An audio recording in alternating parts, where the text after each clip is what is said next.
visit has become necessary because of some reports that I have. Reports that officers, and there are 9 or so agencies represented in any passport application center, that these people represented from the various agencies, and I will not say that my own officers are not part of it, but these people are involved in illegal activities. And when I say illegal activities, we all know, just 2 days ago, the report in the Daily Guide that the issue of Goro people involved in our passport acquisition process has become rife. It is wrong.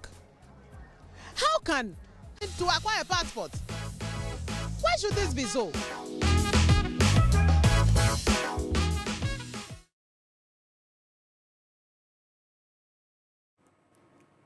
And you're tuned in to The Trends right here on TV3. And before I get into the next topic of the passport acquisition, if you are having a passport, a valid one of course, and then you're looking to enjoy some rest and relaxation, and as well possibly some business connections, you should be speaking to 3FM. So 3FM 92.7 in collaboration with TV3 and South African Airways are taking some of our amazing listeners and viewers to South Africa to relax, enjoy, and have a whole lot more. So basically, for the tour package price of $2,399 per person sharing a room, or twin sharing, or $2,699 per person single in a room, you can get a exciting all-inclusive trip that includes visa facilitation, tour packages, hotel accommodation, breakfast and lunch. You get return tickets across South Africa, Accra, round-trip tickets to Cape Town and Johannesburg, which we'll be exploring as well. You get to explore the winelands in Cape Town. You get to enjoy some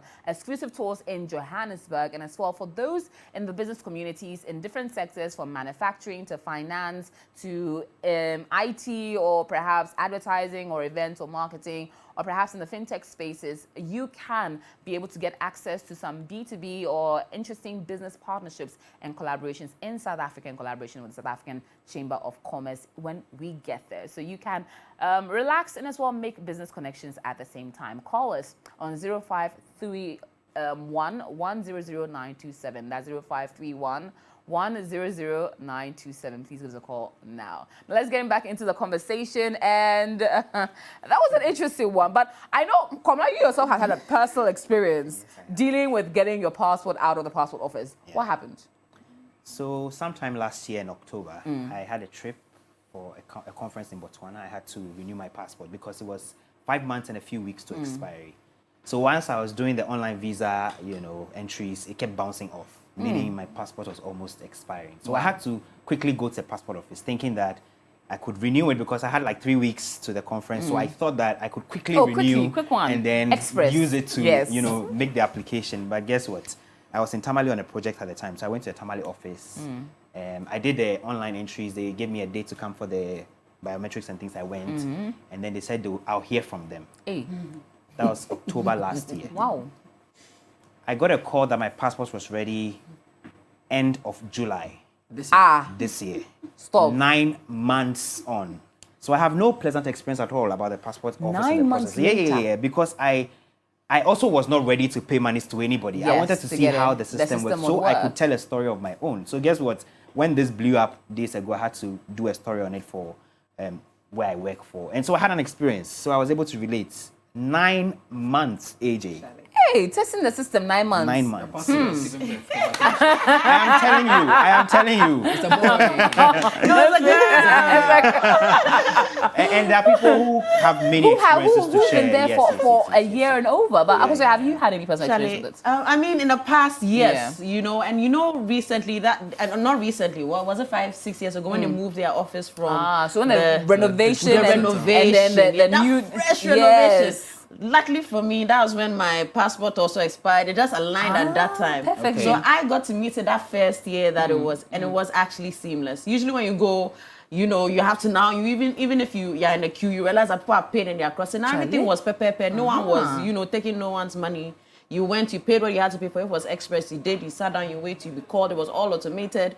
It was seamless. And I got my. I think I did express. I think I got it 3 days, 4 days later or so. Ah, it was good for you. It was done.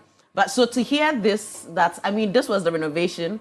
And then now we've devolved back into that. It just lets you know there is a culture of corruption, and we are all complicit in it. And that culture of corruption, that means that anytime we build, this is what is going to destroy it all over again. It should make us very worried. It should make us very worried. Oh, Lily?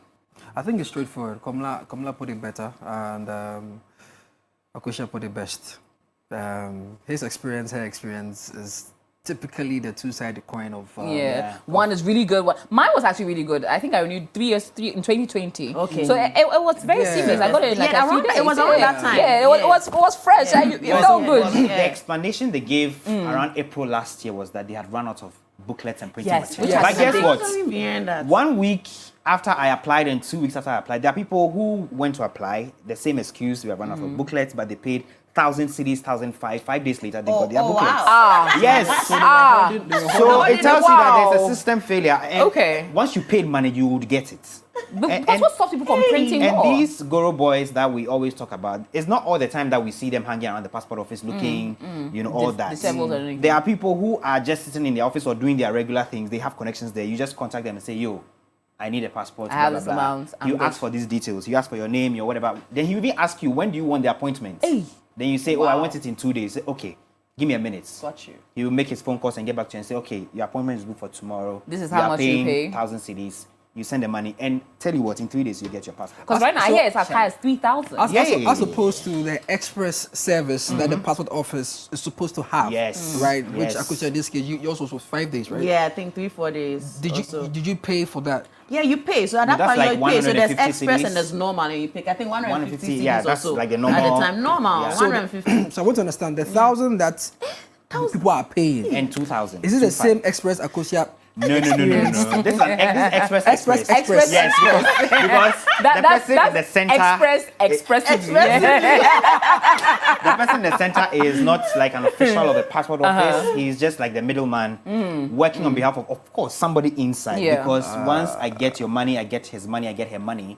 If I do not have a connection inside, I it will can't not get it done. Yes. Wow. But once I can get your money, and get it done for you in 3 days, it means somebody in there knows about this, is milking the system and enriching his pockets, basically. Wow. Well, this is what your tweets were about on the passport office. This is what you had to say, taking a look at some of the tweets. And we begin with the very first one. Never Question Grayson says, I wanted to renew my passport and I was informed, I was informed to pay 1,600 Ghana cedis. Otherwise, I won't be able to get it. It is really bad. It's crazy. This one says, from Judith, says, this has been my passport status. It's not changed since I went to the passport office for collection and I was informed it's not printed. After giving me a date to pick up, the online status is still the same. The online system is corrupt. What a country. Wow. So it shows that she's yet to collect, even after she collected. On the dashboard, she's seeing maybe it's not ready or something. It's not printed. And even after she got and picked it up, it's still showing that it's not printed. Alrighty, that's quite interesting. As Samoa says, the issue is if you apply by yourself without passing through a Guru boy, the book can take forever, years in fact, till the ministry prints it. That's why when you follow normal paths, it's not possible. John Selom says 1,300 Ghana cedis and it took about 6 days. The system is working. Sarcasm at its best. 3 days, the system is really working. But you see, for some people. I think, thank you very much. I think, to be fair, and I know sometimes we like to bash government and, to take out, our fist to them and everything. But Ado Di Stallion. And Ado Showboy. Ado Showboy. I like to call him Ado Di Stallion. So coming back to a few more tweets right about now. Maui, okay, interesting name. Sacking them won't solve the issue. Foreign Affairs Minister knows better and must do better. If they change people's application date and you're aware, then let's do some system audit here. Who changed what on the system? I hope that will be able to be shown, unless, of course, the system isn't as it seems. But the system are being manned by these same people who, That's who what are originally that's what I manning was it even gonna anyway. get to. That, But then won't you see if a change is happening that's in what the I was even system? going to get to. That, So you the know, change will be done by the person who is sitting manages the behind thing the dashboard. anyway. And so then that's the one that changes now. So he's the but one he that's the changed it problem. because he can explain that, oh, when I was getting through all these applications, I saw that this one had this issue and I had to put it aside and pick somebody there. Like, it's very easy because I worked there already. Yeah. So I know how the system That is works. what I was getting to, that, you know, the introduction of this digitalization by our president and vice, I like to call him Mbao Digidi. You know, because in the digital vice So president. Ado Stallion and then... I like the way you add a pop culture to all of this. Yeah, you got Like, it. That's the only way you can release the stress. Because I hear that. if you want to go with the stress, Charlie, and you see, I think it was very innovative. It's not just this, the registering of businesses and stuff like that, but also went digital, Yeah. you know. And so sometimes it's sad when we as a people, you know, we actually look at these things that happen to us, you know, because if, like, the reason I was asking this question because there's already an express system Yeah. that the ministry would ask or require you pay for, Yeah. right? In this case, it was 150 cities or 200 cities, I'm not too sure. 150. So there's an express system that's working already.